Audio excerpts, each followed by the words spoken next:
என்ன ma'am self லவ்வா? கண்டிப்பா செல்ஃப் லவ் தான். ஒவ்வொருத்தருக்கும் இருக்க வேண்டியது வந்து செல்ஃப் லவ் தான். அப்பதான் நம்ம செல்ஃப் க்ரூமிங்கே பண்ண முடியும். ஆமா மேம். என்ன யோசிச்சுட்டு இருந்தேன்னா, ஒவ்வொரு பொண்ணும் பிஃபோர் மேரேஜ் ஆஃப்டர் மேரேஜ்னு பாத்தீங்கன்னா க்ரூமிங் வந்து டோட்டலா சேஞ்ச் ஆயிடுது. பிஃபோர் மேரேஜ் நல்லா பண்ணிட்டு இருப்பாங்க. ஆஃப்டர் மேரேஜ் ஒரு சைல்டு ஆன உடனே தன்னோட செல்ஃப் க்ரூமிங்கே மறந்துடுவாங்க. ஆமா மேம், நானும் நிறைய நோட் பண்ணிருக்கேன். என்னதான் இருந்தாலும் மேரேஜ்ன்றது ஒரு ஸ்டெப் தான். நம்ம ஃபர்ஸ்ட் எல்லா பெண்களும் ஃபர்ஸ்ட் நம்மள ப்ரையாரிட்டி பண்ணணும். நெக்ஸ்ட் தான் நம்மளுடைய ஃபேமிலி அண்ட் கிட்ஸ். அது ஹெல்த் வைஸா இருந்தாலும் சரி, செல்ஃப் க்ரூமிங்கா இருந்தாலும் சரி. என்ன மேம் புதுசா செயின் போட்டிருக்கீங்க, அதுக்கேற்ற மாதிரி ரிங் எல்லாம் போட்டிருக்கீங்க? இது புதுசா வந்திருக்கு, யூனிக் கலெக்ஷன், செலிபிரிட்டி கலெக்ஷன்ஸ். பாத்துடலாமா? பார்க்கலாமே மேம். பாத்துடலாமா?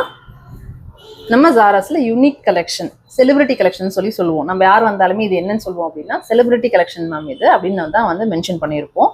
இது இந்த பெண்டன்ட்டுக்கு, இந்த பெண்டன்ட் வித் செயினுக்கு இயரிங்கும் வருது இந்த மாதிரி.